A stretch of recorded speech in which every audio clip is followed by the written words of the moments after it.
Salut Fabien. Salut Chris. Comment vas-tu? Ça va très bien et toi? Bah génial, impeccable. Toujours un plaisir de te voir. Bah également, super en tout cas de te rencontrer dans cet endroit fabuleux.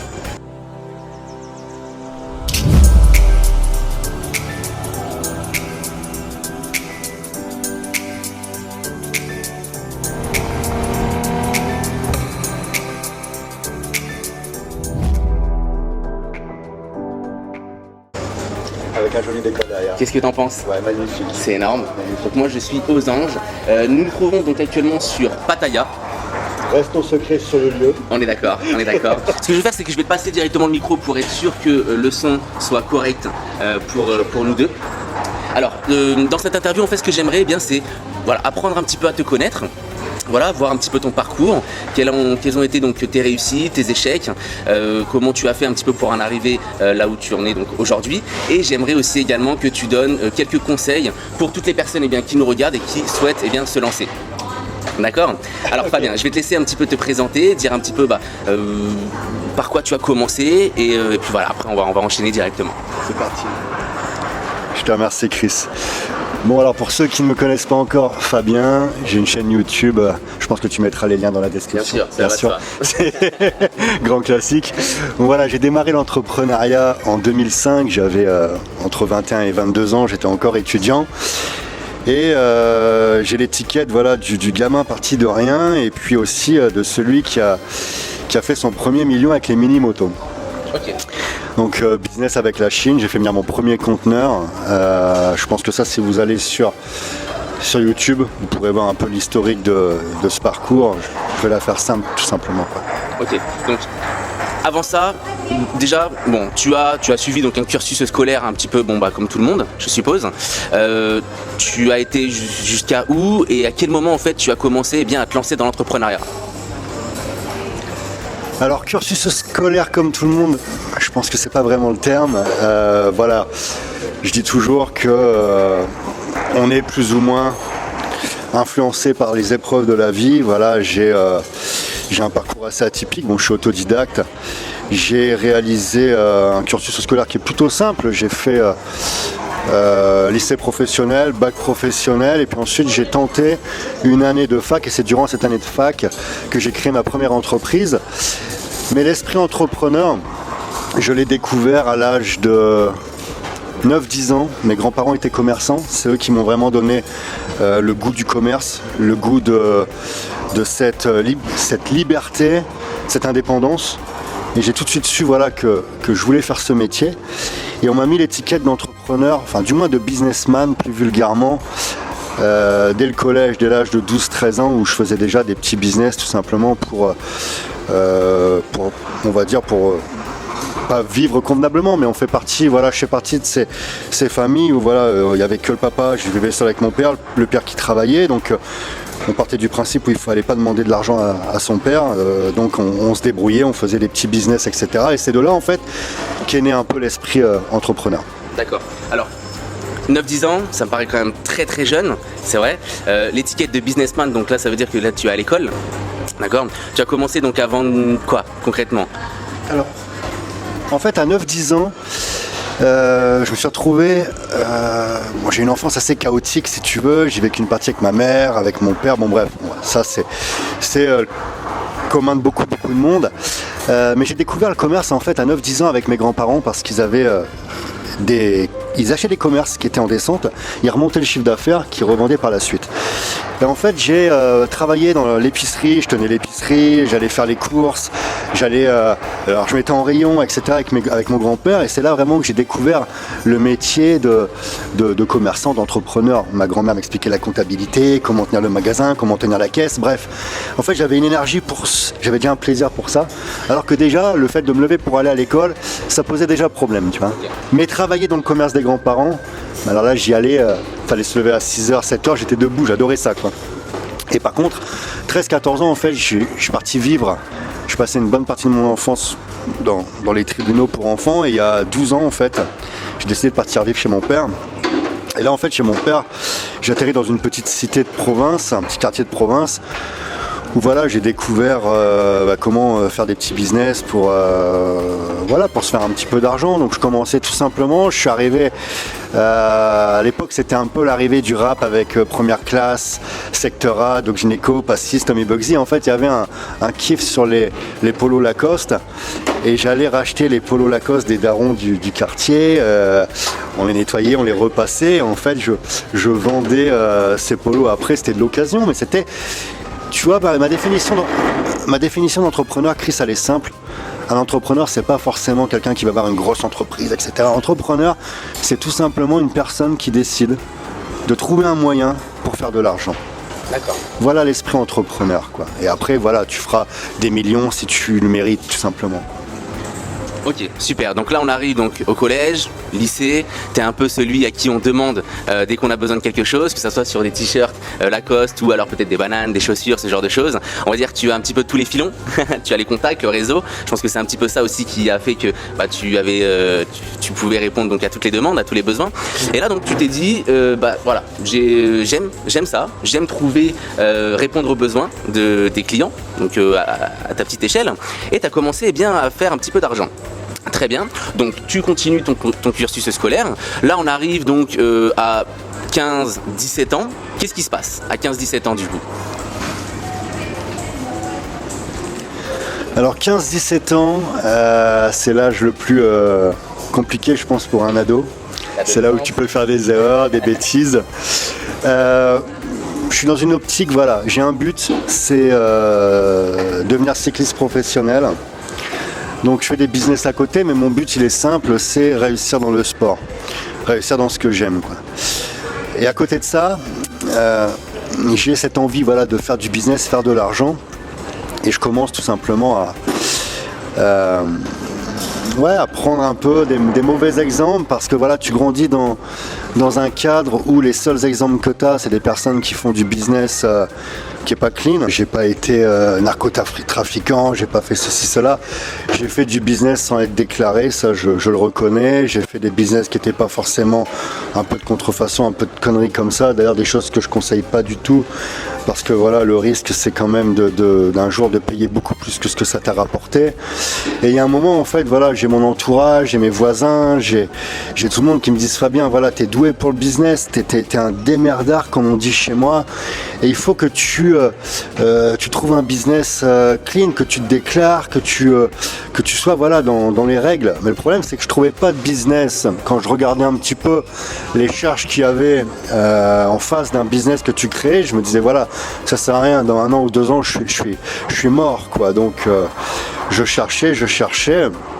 Et puis un jour j'ai un ami qui se présente chez moi avec les mini-motos, les pocket bikes, et il me fait part de ce produit. Il me dit voilà, ce produit là en fait ça cartonne, c'est tout le monde le veut. Et en fait je fais une recherche et je regarde entre le prix de vente en France et le prix de fabrication en Chine, 300 €, 50 €. 300 € de vente, 50 € à l'achat, 75 $, voilà. Et là je me dis waouh, il y a des grosses marges. Ça c'est un produit, tu vois, où t'en vends un dans ta journée, c'est bon, quoi, tu vois. Je partais pas dans une optique, je me suis jamais dit je veux faire 1 million, je me suis jamais dit je veux, tu vois, j'accompagne beaucoup de jeunes et je vois un peu le mindset. Ils veulent des chiffres en fait, je veux des millions, je veux ceci, je veux cela.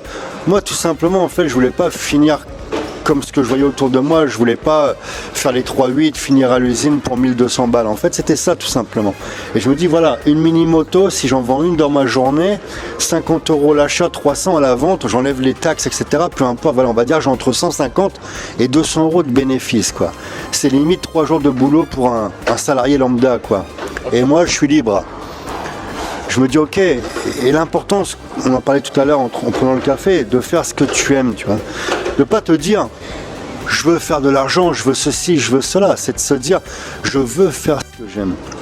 Et en fait voilà, j'ai monté mon business et j'ai provoqué cette chance, mais qui est arrivée voilà sur 1 million la première année. J'ai investi Orange Juice here, Mango Juice here. Thank you, cap on cap. Voilà, ça c'est la magie du direct. C'est la magie du direct. Et donc en fait voilà, je vais la faire simple parce qu'on s'imagine aussi, on me dit ouais, voilà, t'as investi des gros sous pour faire 1 million. Non, en fait j'ai investi 15 000 €, dont 9 000 € de prêt étudiant, des économies perso et j'ai taxé en fait le daron et le cousin. Ça arrivait à 15 000, j'ai fait un premier conteneur et ce premier conteneur, j'en ai fait d'autres, etc. À la fin de l'année, il y avait un peu plus d'1 million d'euros TTC. Ça, il faut le dire, quoi. D'accord. Donc, pour toutes les personnes qui nous regardent, moi, il y a une question en fait que je me pose. C'est donc là, t'avais quel âge là? J'avais Chris 21-22 ans. D'accord, 21-22 ans. Donc, il a récolté 9 000 euros de prêt étudiant à peu près, c'est ça. Plus à côté, donc il a emprunté de l'argent. Et en fait, moi, ce que je me pose, c'est il y a quand même un gros risque. Il y a quand même un énorme risque de se dire je vais commander pour la première fois un conteneur en Chine pour le faire venir en France alors que je m'y connais pas du tout, tu vois, et au risque de tout perdre si le chinois ne m'envoie pas le matériel et de perdre mes 15 000 euros. Donc ce qui veut dire que moi j'ai emprunté de l'argent à droite à gauche, j'ai dépensé tout ce que j'avais pour faire du bénéfice, certes, mais il y a quand même un gros facteur risque dans la mesure où c'était quand même l'inconnu pour toi. Donc qu'est-ce qui s'est passé dans ta tête pour que tu prennes ce risque? Est-ce que tu appréhendais un petit peu? Est-ce que tu stressais? Combien de temps tu as attendu aussi également le conteneur? Comment ça s'est passé un petit peu là ce projet là? Très bonne question. Alors c'est simple, Chris. J'ai septembre, je découvre ce produit. C'est en août, mais septembre, je découvre vraiment la recherche. Je fais mon sourcing, je vois que ça vient en Chine, les prix d'achat, etc. En septembre, je mets les premières annonces. En fait, je dis, je vais tester tout simplement. Ça, c'est quelque chose que je te conseille, toi qui nous regardes là, tout simplement. C'était une idée sur un produit, c'est de tester un peu le feedback que tu as en posant des annonces, tout simplement. J'ai pris des photos, etc. J'ai bluffé. J'ai fait au bluff. J'ai dit en fait que j'avais un conteneur qui était sur le point d'arriver. J'ai mis le prix des mini-motos, j'ai posé ça sur des sites et j'ai regardé le feedback. J'ai posé ça le matin, l'après-midi j'avais déjà des premiers coups de téléphone, j'ai vu que le produit était très chaud, quoi. Et en fait voilà, j'ai dit allez, je me lance, je connaissais absolument rien à l'import, j'étais vraiment un newbie et j'étais voir le banquier, etc. J'ai vu si je pouvais avoir les fonds, parce qu'en fait le jour où je pose l'annonce, l'après-midi, j'ai quelqu'un qui me dit voilà, je veux 50 mini-motos. On parle de 50 déjà, tu vois. Le soir, j'ai une personne qui me dit je veux 20 mini-motos. Je dis waouh, ça se vend comme du petit pain, c'est la folie, il faut vraiment y aller, quoi. Donc je te la fais court, je me retrouve à réussir à obtenir un prêt bancaire étudiant officiellement pour acheter une voiture. Et là je me dis, je connais absolument rien au métier de l'import, d'importateur. Je connais pas les normes, je connais pas le dédouanement, je connais pas un transitaire, bref, je sais pas. Mais je sais qu'il y a de l'argent à faire, tu vois. Et je sais que j'ai besoin de faire de l'argent. Donc là, qu'est-ce que je fais? J'apprends le métier d'importateur en un après-midi. J'appelle ceci. On me dit d'appeler les douanes, j'appelle les douanes. Les douanes, j'appelle un transitaire. J'appelle quelqu'un qui fait la mini-moto. J'appelle des fabricants. Bref, en fait, je fais le maximum pour avoir le maximum d'informations, tout simplement. Et donc, je commande ce conteneur. Et là, je me dis, waouh, où est-ce que je vais? Je me dis, bon, quand tu n'as pas d'argent, que tu es étudiant, 9 000 euros, c'est une très grosse somme. Je me dis, attends, si ça plante, waouh, je vais quand même devoir rembourser ce crédit pendant 3-4 ans peut-être, tu vois. Je vais être dans le dur, encore plus dur que la situation dans laquelle je suis, quoi. J'ai un oncle d'ailleurs à qui je fais part de ça et qui me dit mais Fabien, de toute façon, si tu te plantes, 9 000 euros, c'est rien dans une vie. Tu vas bosser, allez, 5-6 mois, ça sera remboursé, quoi. Mais tu auras tenté, tu auras essayé de créer une entreprise, tu vas tenter, tu vas apprendre des choses, tu auras mis un pied dans l'entrepreneuriat. Et c'est vrai que ça m'avait plutôt rassuré dans mon choix. Mais quand le conteneur, entre le moment où tu payes la marchandise et le conteneur arrive, tu sais pas dans quel état va être ta marchandise, tu sais pas si elle va être dédouanée correctement. Tu n'as même pas vu les motos parce que tu as acheté sur internet, tu vois. Tu sais pas si la qualité est bonne, bref. Je savais même pas qu'il allait avoir un SAV, bref, je suis vraiment allé en mode autodidacte 2.0, le mec qui recule devant rien, tu vois. À l'arrache, hein, je peux te dire. Voilà, à l'arrache, mais quand t'as faim, tu sais, on a eu une discussion au sujet du métier d'entrepreneur, Chris, où je t'ai dit en fait, il y a plein de personnes qui disent ouais, entrepreneur, mais en fait entrepreneur c'est un métier, quand t'as pas le choix tu deviens entrepreneur. Quand tu as besoin de manger, quand tu as besoin de faire de l'argent, en fait, tu deviens entrepreneur. Moi, c'est la seule chose que je pouvais faire. C'est le métier que j'adore. Pour moi, c'est le plus beau métier du monde. On a la liberté, etc. Mais en même temps, j'avais pas d'autre moyen si je voulais m'en sortir que le métier d'entrepreneur, quoi. Ok. Donc là, si j'ai bien compris, pour récapituler un petit peu ce qui s'est passé, c'est qu'il fait un prêt. avant de commander, donc très important pour réduire le facteur risque, eh bien, il fait un feedback, donc il pose des annonces sur le Bon Coin, je suppose, sur des sites un petit peu à droite à gauche, pour voir s'il y a des personnes qui sont intéressées par le produit. Là, il se rend compte qu'au bout de quelques jours, eh bien, on le contacte pour avoir des commandes de 50 motos, 20 motos. Il se dit, bon, d'accord, là, il y a quand même pas mal d'argent à se faire. Et à la base, il était parti, donc je le rappelle, sur la vente de 1 à 2 motos par jour, uniquement, juste histoire de retomber un peu sur ses pattes, mais il voyait pas, en fait, c'est une grosse opportunité de la sorte. Donc il décide de se former rapidement, donc en faisant une petite étude de marché et en appelant donc les douanes, en appelant un petit peu tout ce qu'il faut pour mener à bien l'importation donc des motos. Ça arrive au bout de combien de temps? Une fois que tu as réceptionné, qu'est-ce qui se passe? Tu stockes où? Comment ça se passe? Comment tu te débrouilles pour la revente? Parce que un conteneur avec, faudrait que tu nous dises aussi combien de motos ça représente et comment tu as fait pour liquider le stock? Alors en fait, j'ai passé commande en septembre, j'ai été livré en novembre, pendant les périodes de fête. 150 mini-motos. Lorsque j'ai passé la commande du conteneur, j'avais déjà la moitié du conteneur qui était vendu aux clients dont je te parlais qui en voulaient 50. Okay. Après je l'ai appelé, j'ai dit écoute, je vais être transparent avec toi, je suis sur le point de commander le conteneur. J'ai testé, il n'est pas sur la route, il va être en fabrication. Okay. Et je lui ai dit tu voulais 50 mini-motos, si tu en prends 75, là on fait un deal, je te fais un deal que tu pourras jamais trouver ailleurs. J'ai margé vraiment très peu. Vraiment très peu. Tu étais sur une stratégie de quantitatif. Ouais, parce que là le but c'était en fait de faire venir le premier conteneur. Je me suis dit 150 mini-motos c'est beaucoup pour quelqu'un qui démarre. Je sais pas combien de temps je vais mettre pour les vendre. Donc le but en fait c'est d'en vendre en gros en tant que grossiste, faire la moitié à une personne qui lui va vendre de son côté. Moi après il va me rester la moitié à vendre. Sur cette moitié j'avais aussi la personne qui en voulait 20. Donc là j'avais déjà 20. En fait il me restait un quart de moto à vendre et moi je suis parti dans mon optique de me dire voilà. En fait, je vais gagner de l'argent sur ce quart de conteneur. Le reste, c'est du flux en fait. C'est pour rembourser aussi également. Voilà, que ça arrive, ça repart. Comme ça, j'ai déjà la trésorerie qui revient et voilà, je vais pas. Parce que si je vends une moto par jour, j'en ai pour 150 jours, ça va être très long quoi, pour faire du cash quoi. Et donc pour répondre à ta question, donc je reçois le premier conteneur. Le premier week-end, j'ai déjà vendu. Il me reste un quart du conteneur donc et en fait j'ai un revendeur près de chez moi qui vient et qui me dit ouais, tes machines sont vraiment top, je veux un conteneur. Donc je lui fais un conteneur, j'en reprends également un, donc ce qui fait que la machine est lancée. 1 million la première année, je développe ce business à plus de 2 millions d'euros de chiffre d'affaires. Je deviens leader sur ce marché parce que après les mini-motos, je surfe sur les quads chinois, les scooters chinois, les dirt bikes où je suis précurseur. Je crée de nombreuses marques sur les accessoires également, les casques. Je crée un réseau en France, les dom-tom également. Je suis présent en Europe, Belgique, Luxembourg, également au Maghreb. Bref, je développe le business très rapidement. Tu as quel âge là ? Là, vraiment au pic, je dois avoir, quand vraiment je développe au maximum, je dois avoir 26 ans à peu près. Tu vois. D'accord. Donc 26 ans. 26 ans, tu es à la tête d'un mini-empire, enfin, pour pas dire un empire, avec des commandes un peu partout en Europe. Qu'est-ce qui se passe? Du coup là, tu es tout seul, tu gères tout, est-ce que tu délègues? Comment ça se passe pour le développement un petit peu de ton entreprise? Explique-nous un petit peu parce que tu es seul à la base, donc tu te débrouilles un peu seul, mais je pense que tu peux pas rester seul.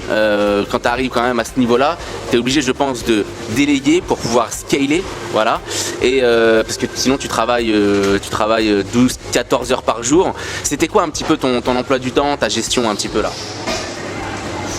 Alors là je passe, attention, entre le moment où je fais le premier million la première année et puis où j'arrive à 2 millions, où j'achète un entrepôt de 2000 m², j'ai une équipe d'une dizaine de salariés, secrétaire, comptable, bref, là, attention, je suis devenu chef d'entreprise, je suis plus le petit jeune le petit jeune qui démarre parce que j'ai oublié de te dire aussi, j'ai démarré le premier conteneur, on l'a reçu dans le logement familial, un logement social avec mon père.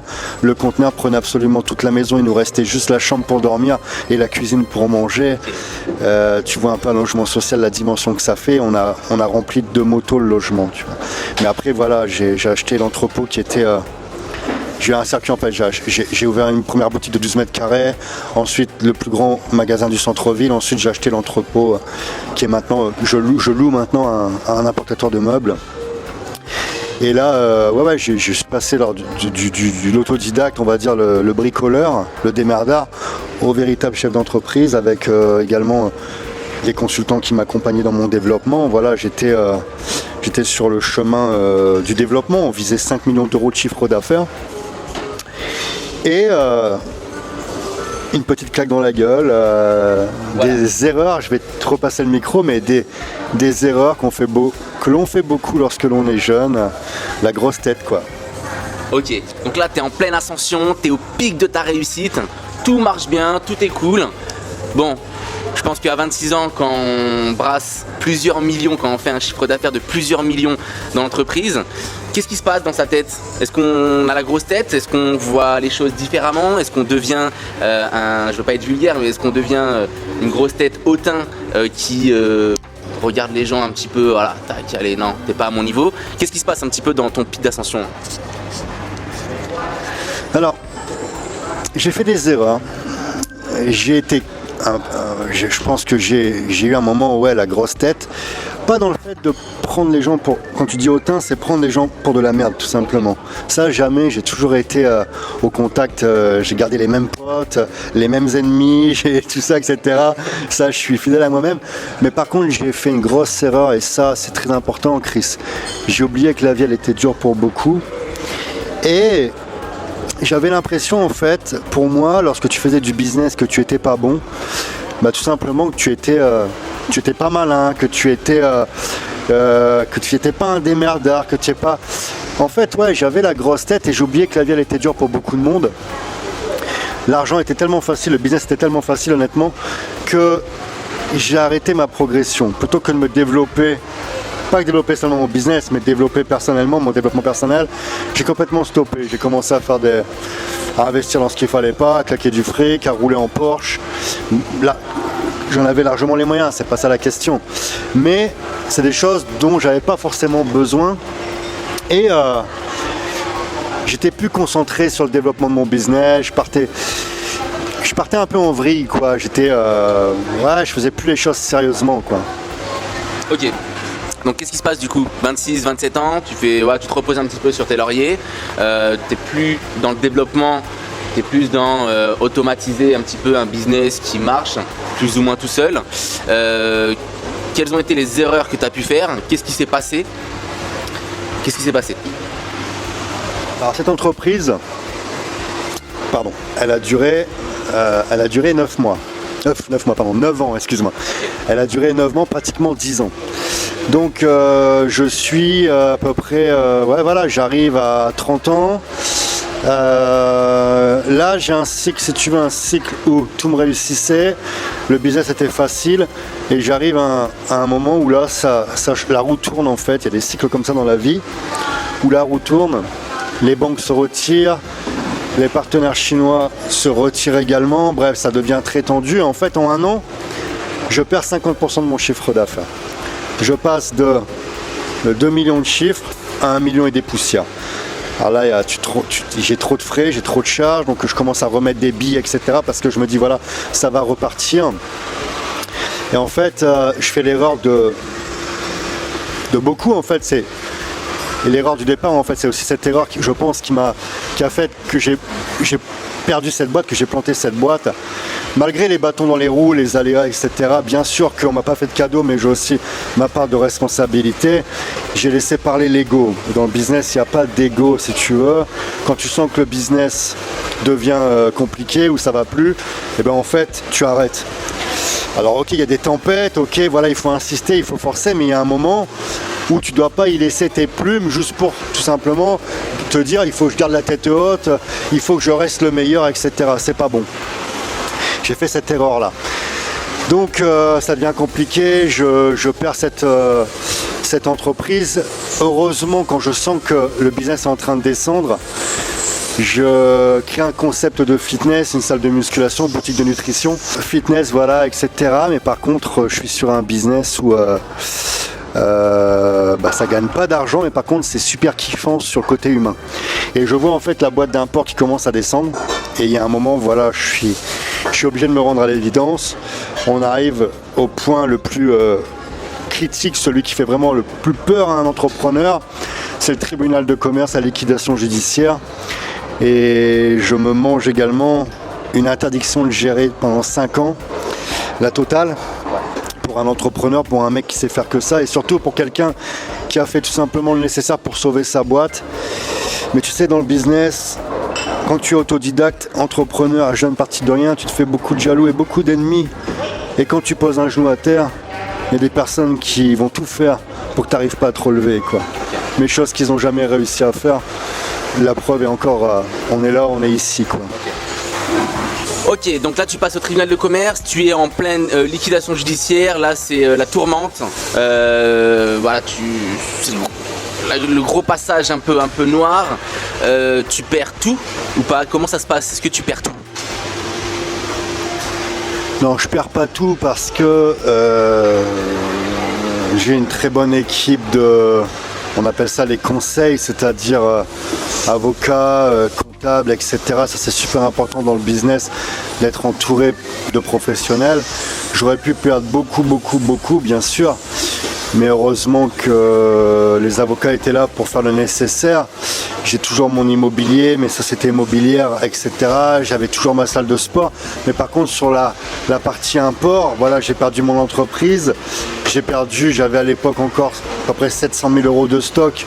Au fur et à mesure, ça a descendu. Ça a été liquidé. À la fin, il devait rester 150 000 euros de stock. Tout ça, je l'ai perdu et j'ai remis des billets aussi au fur et à mesure.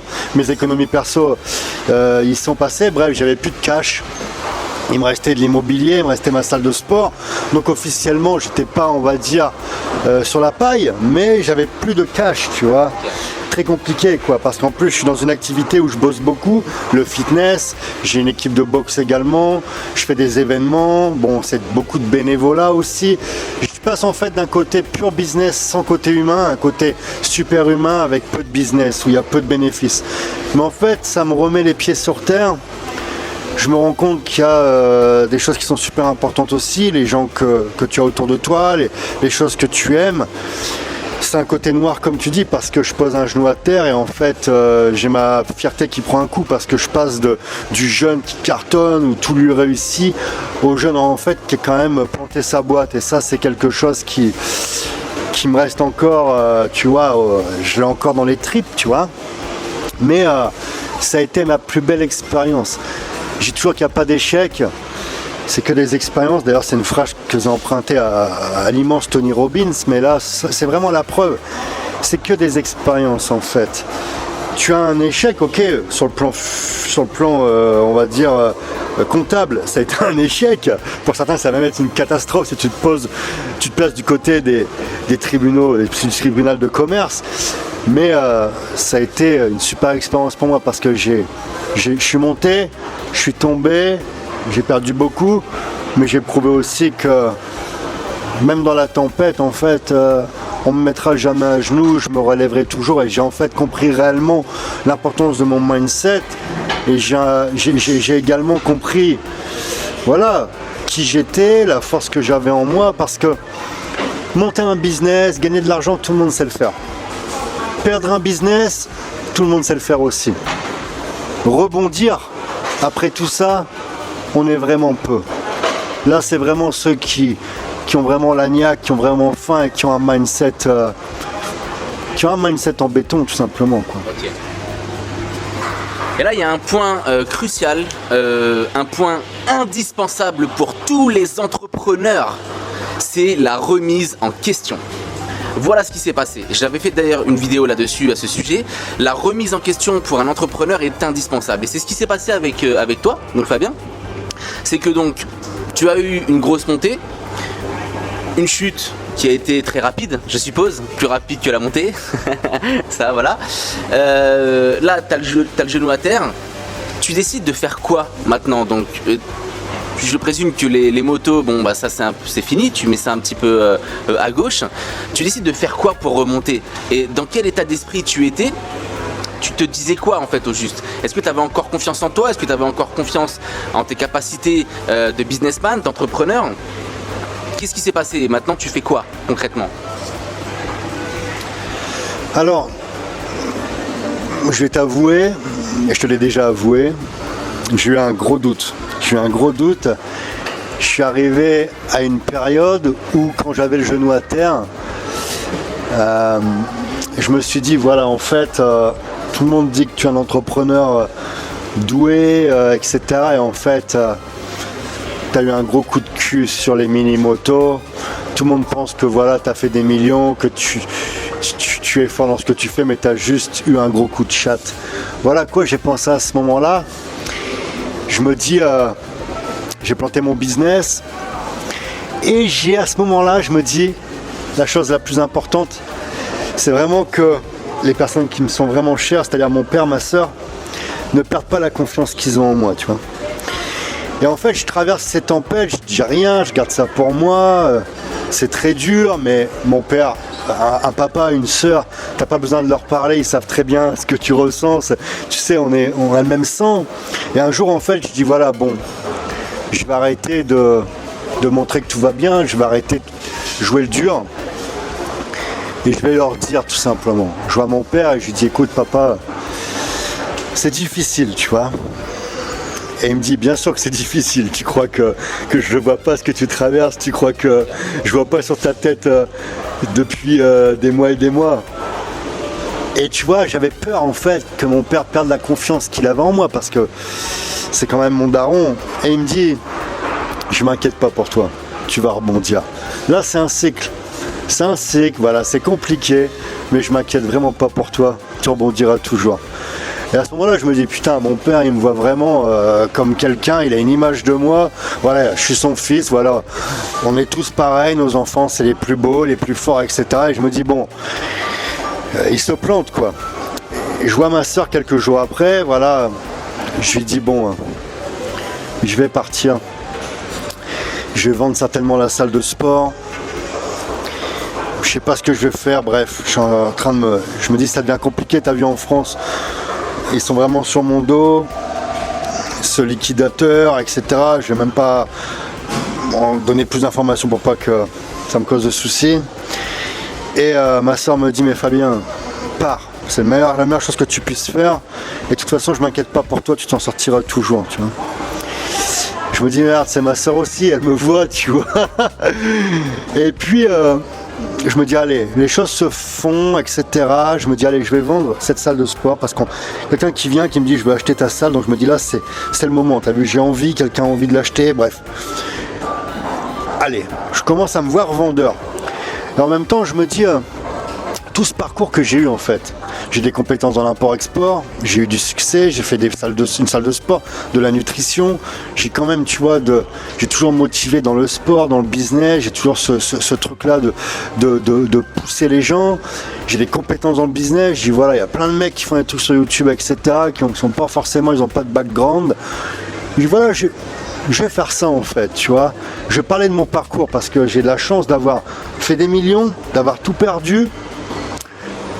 Et d'être encore là quand même, tu vois. Donc je me dis allez, je vais commencer à faire des trucs sur YouTube. Je parle de l'import-export, je fais les petits trucs. Entre temps, je mets la salle en vente et avant de partir, je dois partir en septembre. Et quand tu vois que la vie, les choses sont bien faites, j'ai des relations dans le business qui me branchent sur un conteneur de vin en fait, tu vois. Je pars à Bordeaux, etc. Je vous la fais court parce que sinon ça va durer 10 minutes. Et en fait, au départ c'était 10 000 bouteilles, on a enchaîné sur 100 000 bouteilles, et puis je suis parti à l'étranger. Je suis parti comme ça avec un but, c'est maintenant de continuer ce que j'ai mis en place sur YouTube, c'est-à-dire le coaching, l'accompagnement, le consulting, Et puis de faire des conférences. J'avais l'image en tête de faire des conférences avec milliers de personnes, c'est le but, parler de mon parcours, motiver, etc. Et puis je pars comme ça avec en fait pas réellement de projet. Je décide de vendre ma salle et de partir. Ok, donc là tu vends ta salle. Tu te dis, bon, il y a quand même un outil qui représente une grosse opportunité qui est donc YouTube. Même pour pas dire la première télé la plus regardée dans le monde. Et tu te dis, bon bah voilà, moi j'ai fait des millions, j'ai eu un échec, mais je suis encore là, voilà, je suis encore motivé. Et parler devant un public, eh bien, ça t'excite, je pense que quand je dis ça t'excite, ça te plaît, voilà. Comment ça se passe du coup? Tu te dis tu vas faire du contenu, tu fais quoi en fait et voilà, tu vends ta salle de sport, très bien. Et après, parce que là tu passes d'une vie Porsche, maison, un petit peu la belle vie, à quelqu'un qui a pas presque plus rien, mais qui change radicalement de confort de vie. Je décide en fait, crise, de faire ce qui me plaît, ce qui me fait vibrer. Je me dis voilà, le côté financier c'est une chose, mais je veux faire en fait ce que j'aime. La salle de sport, j'étais arrivé à saturation. J'essaie de partir en Asie. Je me dis voilà, j'ai besoin, à ce moment-là, j'ai besoin de reconnaissance avec un public. Je me dis il faut que je monte sur scène, il faut que j'ai des personnes qui m'applaudissent. J'ai besoin de... En fait, on recherche ça au début, tu vois, des choses qui ont changé par la suite. Et je me dis, en fait, tout ce que j'ai fait dans le business, je veux que ce soit ma carte de visite. Donc, je vais tout reprendre. Mes business, je vais en parler dans les vidéos. Je vais aller en Chine, je vais faire des vidéos sur la Chine, je vais faire des vidéos sur ma salle de sport, je vais faire des vidéos sur les personnes que je coach, etc. Bref. Et quand je pars, je suis recontacté quelques mois après par cette entreprise qui m'a demandé d'apporter le vin. Ils me disent voilà, en fait on est satisfait du branding, parce que j'ai créé une marque, un branding, un produit, j'ai trouvé le vin, les exclusivités, bref, j'ai fait un très bon travail. Et ils me disent voilà, on a l'intention vraiment de se développer, on voudrait en fait que tu te charges de tout l'achat de notre vin. Why not? À ce moment-là, on est le 26 décembre. Pourquoi le 26 décembre? Parce que j'ai ma fille qui arrive, ma petite fille qui arrive le jour-là de Thaïlande, de France en Thaïlande pour passer les fêtes. Et en fait là, on va dire, le nouveau cycle qui démarre. C'est ce groupe asiatique me dit voilà, on t'invite à Hua Hin, on a un hôtel, tu restes là avec ta fille pendant une semaine, 10 jours, le temps que tu veux. Tu réfléchis à notre proposition et tu également nous dis combien ça coûte en fait de t'avoir avec nous en tant que consultant sur ce projet-là, quoi. Bon, je dis ok, on va voir, tu vois. Parce que je veux être consultant, mais je veux pas non plus que ce soit trop un consultant qui se rapproche un peu du salariat, tu vois ce que je veux dire, parce que sinon ça m'intéresse pas du tout. Et en fait, on est au bord de la piscine avec ma fille et sa maman, et puis j'entends, je vois des cars déjà les jours d'avant, des cars arrivés de Chinois, etc. Et puis j'entends une salle avec micro, etc. C'est plus fort que moi. Je vais voir, j'ouvre la porte, je regarde et là je vois, putain, il y a une scène, il y a un mec qui motive les troupes, tu vois. Je retourne m'asseoir, je dis attends, c'est un truc de ouf là. Il y a ce que je veux faire, quoi. Et c'est l'entreprise pour laquelle en fait je vais faire le PINA, qui a aussi une branche dans le MLM, dans le développement perso, dans tout ça, quoi. Je me dis attends, là c'est quand même une opportunité. Je prends mon téléphone et je dis en fait j'y vais au bluff. Je contacte le big boss, je dis c'est quoi en fait, je vois qu'il y a quelqu'un qui fait un speech au micro, etc. Moi je suis speaker, quoi. Il me fait ah bon. Et à ce moment-là, je venais de remporter le Web Entrepreneur Day, qui est organisé par Antoine Pétavin, et puis j'ai oublié le prénom de cette formidable femme qui l'accompagne. J'ai oublié, désolé. Et donc j'avais remporté ce passage sur scène. Donc je lui envoie la photo. Je lui dis regardez, voilà, je suis en février au théâtre à Paris. Il me dit ok. Il me dit ok. Il garde ça en tête, tu vois. Je fais quelques petits déplacements avec eux. J'organise des business avec le vin. Et puis un jour, je me retrouve à Macao. Je me retrouve à Macao, la chaîne YouTube grandit, je fais mes accompagnements à côté, etc. Et puis à Macao, là, il se passe, on va dire, le comeback. Un peu comme un boxeur qui a posé le genou à terre. Là, c'est un truc un peu ouf qui se passe, tu vois. Je me retrouve à faire un reportage télé sur moi, tu vois. C'est un peu ouf ce qui se passe parce qu'on me dit voilà, il faut que tu viennes à Macao, tu vas venir avec nous, mais je sais pas vraiment ce qui va se passer à ce moment-là. Et je comprends rien, Chris. Je me retrouve avec le petit reportage télé, mais je me dis voilà, pourquoi on m'envoie un texte. On m'envoie un texte un matin sur mon WeChat, un truc super inspirant. Je vais dans la suite du boss, il me dit voilà, ça a été le texte. En plus, il parle pas anglais, tu vois, alors on se comprend. Je fais ouais, super.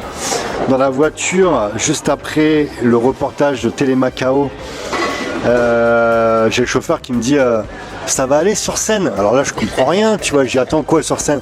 Bah, il y a 1500 personnes et c'est toi qui es le guest, hein, c'est toi qui fait l'ouverture, c'est toi qui fait cela, waouh. Et je dis, et le speech, il va falloir que je le prépare. Ouais, je fais même pas le rapprochement avec ce que j'ai reçu sur mon téléphone, tu vois. Après, ça me revient, si tu veux, je dis, ça y est, c'est ça, alors. Voilà le grand jour, je me retrouve à découvrir la scène. Je vois le nombre de... J'y vais avant, si tu veux, je vois le nombre de fauteuils, etc. Je me dis, mais c'est un truc de ouf, j'ai jamais fait de scène, quoi. Je me dis, t'as voulu faire de la scène, t'as voulu faire le bonhomme, tu vas maintenant montrer que t'as les coronesses, quoi. J'ai jamais fait de scène, Chris, je dis franchement. Je connais rien absolument à ça. Là, on est en Chine. À Macao, tout à fait. En 1500 chinois. Tout à fait. D'accord, qui sont plus ou moins... c'est quoi le public un peu? Il y a des investisseurs, il y a des membres de réseau, des boutiques en Chine, bref, des acheteurs, des mecs pointus dans le business, ouais. D'accord. Et je me dis, voilà, maintenant c'est ton comeback, quoi. Je fais des snaps, tu vois, je dis voilà, bah dans 2 heures les mecs, je suis sur scène. Et les mecs qui connaissent mon histoire me disent, Fabien, ça y est, t'es en train de te relever, quoi. Tu vois, Chris, à ce moment-là, j'ai une chair de poule, j'ai les larmes aux yeux, tu vois, parce que je sais que j'en ai vraiment bavé. Ce que je t'ai raconté là, c'est un quart. On en a parlé, on a parlé beaucoup plus ensemble, mais j'ai un peu de pudeur. Et là, je me dis, putain, c'est ce putain de comeback que j'attends là, tu vois. On est sur le point de monter sur scène, il y a la queue, tu vois, il y a le public, tout ça. Ils nous font passer un par un, tu vois, avant de rentrer dans la salle, tu vois. Et là, j'ai l'ancien qui me dit, alors Fabien, t'as pas trop le trac? Et là, je lui dis, non, mais j'ai pas le trac du tout. Quelqu'un qui avait tendance plutôt parfois à avoir un peu de stress, de trac quand il le fallait. Le fait d'avoir traversé ces difficultés à ce moment-là, Chris, il n'existe plus le trac, tu vois. Okay. Je me dis là, je suis un lion, quoi. Ouais. J'arrive, je me dis, putain, pour ma famille, pour moi, tu vois, je me dis là, je suis en train, tu vois, de me relever, quoi. Okay. Et aussi le fait d'avoir pensé que j'étais mauvais, là, je suis en train de prouver que, tu vois, je suis un bon, quoi. J'arrive sur scène, Chris, j'ai l'impression d'avoir fait ça toute ma vie, tu vois. Freestyle, blablabla. Pas d'erreur, les mecs ont l'impression que je suis un putain de speaker. Il y a des mecs dans la salle qui me repèrent. Je remets, je vais m'asseoir, j'y retourne, j'ai le public, on me demande des autographes, les photos, j'ai le reportage télé qui est balancé sur les grands écrans, sur ce que vous pouvez voir sur ma chaîne, c'est la vidéo qui est dessus. Je remets le jour-là les clés de 10 Porsche Panamera, il me semble. Je confonds toujours Panamera et Cayenne. La vidéo est aussi sur la chaîne YouTube, je sais plus c'est quoi. Bref, je sais pas ce qui se passe, quoi. À partir de ce moment-là, bon, je suis heureux comme pas possible. J'ai cette reconnaissance que je cherchais, Chris, tu vois. Les gens, en fait, je pense que les gens qui cherchent à faire de la scène comme moi, il y a un moment, en fait, tu as besoin de montrer en fait qu'on t'aime, que tu es apprécié, c'est ce qu'on recherche, tu vois. Et suite à ça, en fait, je fais Macao, après je fais Wuhan, une conférence un peu plus petite de 800 personnes. Je monte à Hong Kong à plus de 2000 personnes.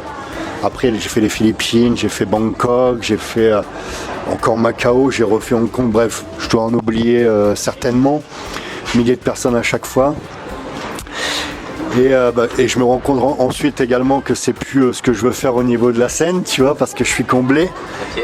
Je suis arrivé à Hong Kong où je monte sur scène peut-être 5 ou 6 fois le jour-là. J'ai l'habitude des photos, les gens qui veulent un peu s'accaparer quand je suis là-bas. Et en fait, je prends ma dose de ça et je me rends compte que sur scène, je me rends compte en fait, je suis comme ça. Je me dis merci la vie, c'est formidable, j'emmagasine tous les applaudissements. J'ai toujours les petites larmes, moi je suis quelqu'un tu vois, qui est assez naturel et sensible. C'est tellement beau, tellement bon que tu vois, j'ai ma petite larme qui est là que je contrôle. Je me dis putain, tu kiffes, c'est super, c'est mérité. Et je me dis Fab, là en fait voilà, tu as 2000 personnes, tu as fait plus que ce que tu voulais, c'est quoi le but? 10 000 50 000. Je vois que c'est plus ça qui me fait kiffer en fait, tu vois. C'est autre chose. Et je me dis voilà, je continuerai à faire les conférences pour le business, je continuerai à faire des conférences que je vais faire en France également, des séminaires, mes propres séminaires, mais c'est plus, on va dire, mon moteur principal, j'ai assouvi ce besoin en fait.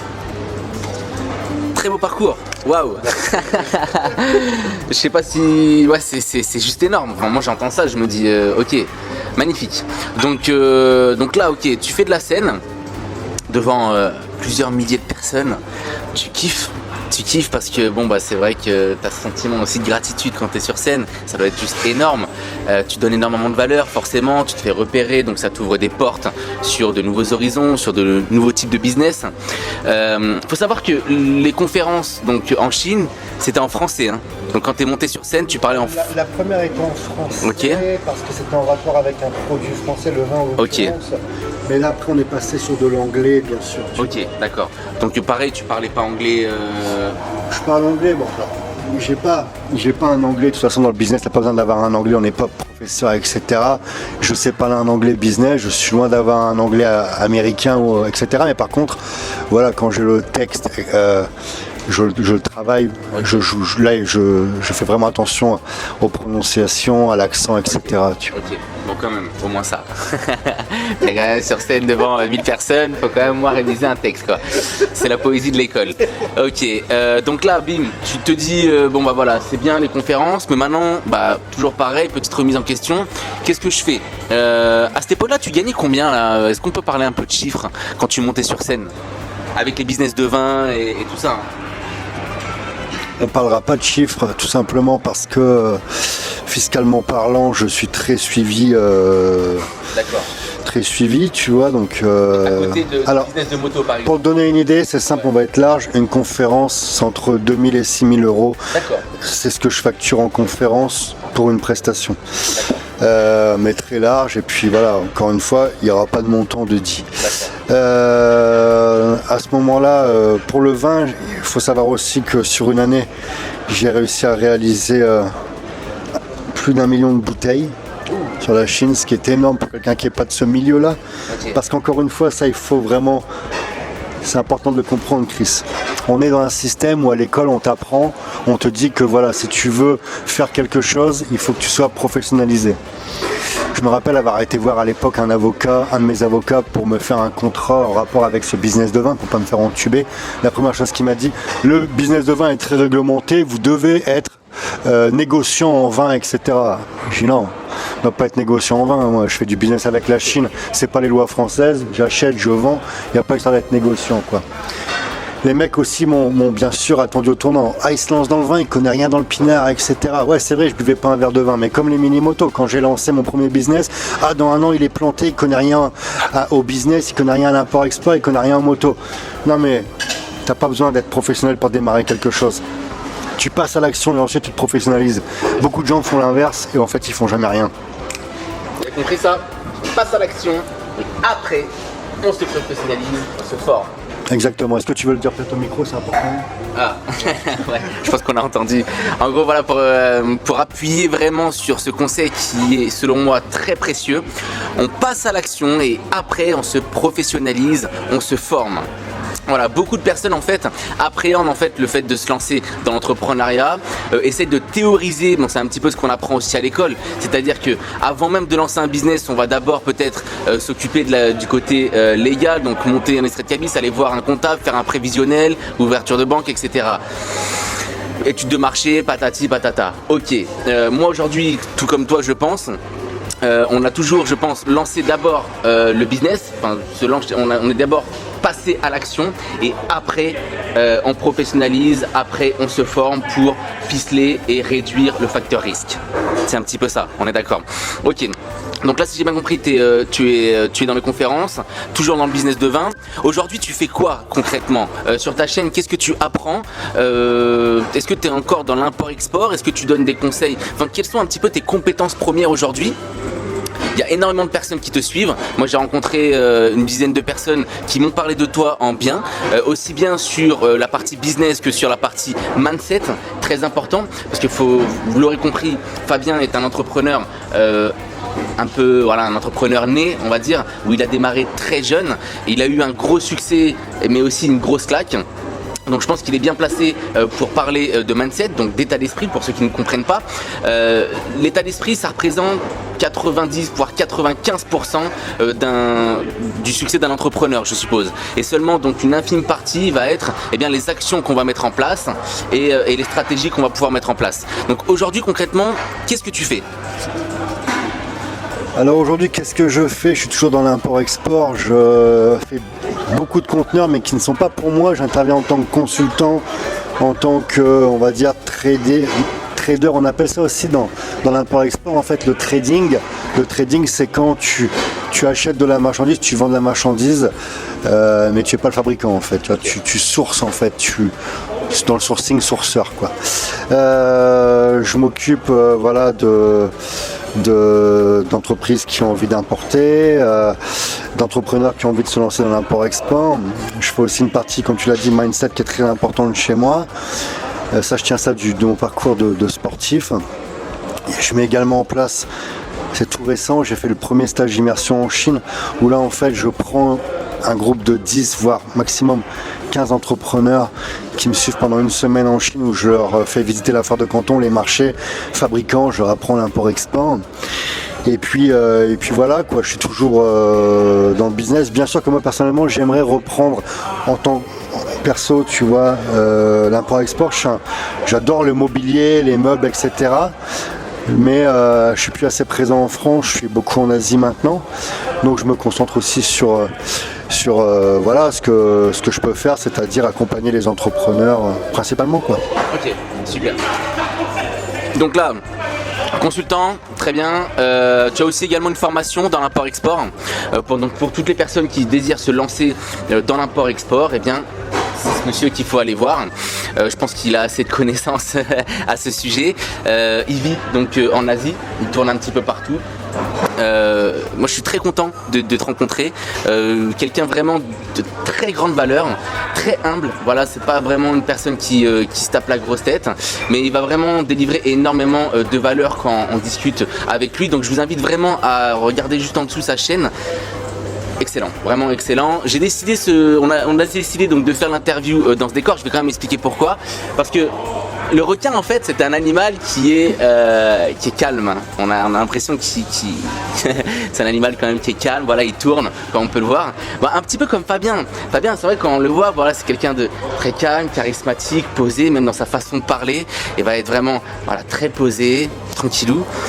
Mais en même temps, comme le requin, il a un côté un peu féroce, mais ça, je pense, c'est le côté entrepreneur, où on voit qu'il a les dents longues, mais il sait ce qu'il veut, voilà. Il faut pas trop l'approcher de trop près, si je puis dire.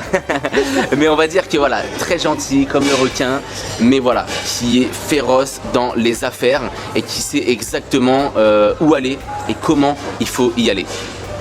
Moi j'aimerais qu'on joue à un petit jeu pour juste finir cette vidéo. Alors avant de passer au petit jeu, j'aimerais juste que tu donnes, j'aimerais poser une question en fait que bon nombre de personnes doivent se poser. Alors si tu regardes, si tu es arrivé là, au moment là de cette vidéo, je te dis merci parce que je crois qu'on est à peut-être 45 minutes. C'est quand même pas mal. Non, on doit être dans les 45 minutes. Donc je te dis bravo et là maintenant on peut quand même arriver à la valeur. Donc là on va te donner énormément de valeur. Écoute bien. Moi j'ai une question, je pense que je vais te poser, c'est si aujourd'hui tu devais recommencer de zéro, d'accord? Alors quand je dis zéro, c'est aller entre 1005 et 2500, 3000 euros sur le compte. Qu'est-ce que tu ferais avec 3000 euros sur le compte là maintenant?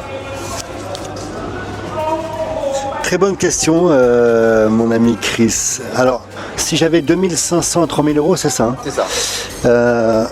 Alors, moi je suis dans une optique très classique. Je suis un mec à l'ancienne. Je serais tout simplement dans le but de faire fructifier cet argent, logiquement, donc c'est-à-dire achat-vente. On va dire que je suis vraiment, c'est des instincts vraiment primaires chez moi dans le business. Je vais pas te dire fais du dropshipping, fais ceci, ça c'est du bullshit, tu vois. Moi ce que je regarde c'est des choses qui fonctionnent, c'est-à-dire j'ai 2500 à 3000 euros, ok, qu'est-ce que je peux acheter qui se vend tout de suite, que je vais pouvoir vendre tout de suite aux gens qui sont à côté de moi, okay. Simplement. Voilà, il y a ça qui se vend, combien ça coûte? Ok, je vais gagner 50 euros dessus. Ça, combien ça coûte? Je vais prendre 2 euros. Ça. Christ, tu recherches quoi? On discute, etc. Tu as besoin de quoi? Je vais faire ce que je faisais quand j'étais gamin. Ok, tu as besoin d'une télévision, etc. Ok, vas-y, je note. Si je peux te trouver une télévision, je vais la trouver. En fait, je refais une somme assez intéressante, importante, pour être capable, bien sûr, après, de refaire du conteneur. Parce que pour moi, l'import-export, c'est vraiment le moyen de refaire des gros sous, du gros chiffre. Et ça c'est un message que je passe d'ailleurs à ceux qui nous regardent. Tu veux te lancer dans le business, tu vas regarder quoi, dropshipping, etc. Alors que tout simplement tu vas dans ta cave, dans ton grenier, dans ta cave, etc., ton garage, bref, tu prends en photo toutes les conneries qui te servent plus à rien. Tu vas sur Le Bon Coin, sur eBay, tu mets ça d'occasion et tu vas voir, l'entrepreneuriat il démarre là déjà. Tu as peut-être une petite fortune chez toi qui va te permettre aussi de faire un peu de business un peu plus conséquent. Parce que voilà, le dropshipping ça demande beaucoup de techniques, il y a beaucoup de choses qu'on ne te dit pas. On te vend ça comme un moyen de t'enrichir rapidement, ce qui est totalement faux. Je suis issu d'une famille de commerçants et je suis attaché aux choses qui fonctionnent. L'achat-vente ça existe depuis la nuit des temps, ça existera encore dans des centaines et des centaines d'années tout simplement. Ok, super. Donc ouais, c'est vrai que c'est concret, c'est pertinent. Achat, revendre, c'est le meilleur moyen de faire fructifier, de multiplier ce qu'on a donc de base. Si on a 3000 euros, bon bah voilà, on va essayer de passer de 3000 à 4500, de 4500 à 7000, etc. etc. Ok, super. Un conseil pour les personnes qui ont du mal à se lancer, en fait, qui appréhendent de se lancer dans l'entrepreneuriat. Le meilleur conseil que tu peux donner, ça serait quoi? Mon meilleur conseil, lance-toi, tout simplement. Je le répète, ça a été d'ailleurs le speech que j'ai fait à Macao. C'est la phrase que j'ai fait rajouter dans le speech. Une vie, c'est 30 000 journées. T'as pas une minute à perdre à vivre une vie qui n'est pas la tienne. Si tu as envie de te lancer dans le business, lance-toi. Ça plante, tu recommences, tu refais autre chose. Mais lance-toi. Dans l'entrepreneuriat, c'est quand tu passes à l'action que tu vas rencontrer des contacts sur ton chemin, des opportunités. C'est quand tu te lances en fait que tu découvres le métier. C'est pas en allant à l'école tout simplement, quoi. Et je rajouterai aussi également, en plus du lance-toi, donc du passage à l'action, je rajouterai en fait un point, une façon de voir les choses qui est un peu différente. À partir du moment où tu as à manger, tu as à boire et tu as un toit, tu as le nécessaire pour pouvoir vivre heureux. Tout ce qui est en plus, donc le bonus, c'est que du bonus, c'est que du surplus. Voilà. Donc le fait de se lancer, vous n'avez strictement rien à perdre. Tu n'as strictement rien à perdre de te lancer, à part peut-être de perdre quelques peut-être quelques centaines d'euros, quelques milliers d'euros. Mais comme il disait au début de la vidéo, 9000 euros, il a pris le risque de balancer dans ses seuls 15 000 euros qu'il avait pris un petit peu à droite à gauche, au risque de tout perdre. En même temps, on n'a rien sans rien. Si on ne prend pas de risque, on peut pas se dire qu'on va réussir à atteindre un objectif. Donc voilà, à manger, à boire, un toit, c'est bien. Tu es l'homme le plus heureux du monde. Tout ce qu'il y a à côté, c'est que du bonus. Donc lance-toi, tu n'as strictement rien à perdre, mais bien au contraire, tout à gagner. Donc voilà, je pense qu'on va terminer sur ces belles paroles. Merci d'avoir regardé cette vidéo jusqu'à la fin. Si ça t'a plu, je t'invite à t'abonner. Si tu souhaites découvrir un peu plus Fabien sur l'import-export, sur la partie mindset, entrepreneur, il va te délivrer énormément de conseils. Clique sur le petit lien juste en dessous de cette vidéo. Et puis je te remercie en tout cas de m'accorder ce petit temps et de t'être délivré à nous comme ça. Ok. Merci en tout cas Fabien, c'est cool.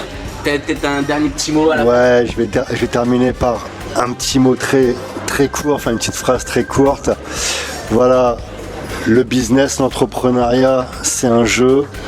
Il faut que tu cherches à t'amuser. On est décontracté, de toute façon, voilà. Si tu veux faire de l'argent, si tu veux faire des gros chiffres, etc., fais-le de façon décontracte, amuse-toi, prends du plaisir, te prends pas trop au sérieux, tu vois. Enlève le bâton que beaucoup ont entre les fesses et c'est là que tu vas réussir à faire du gros business. Voilà. Parfait. Génial. Merci beaucoup.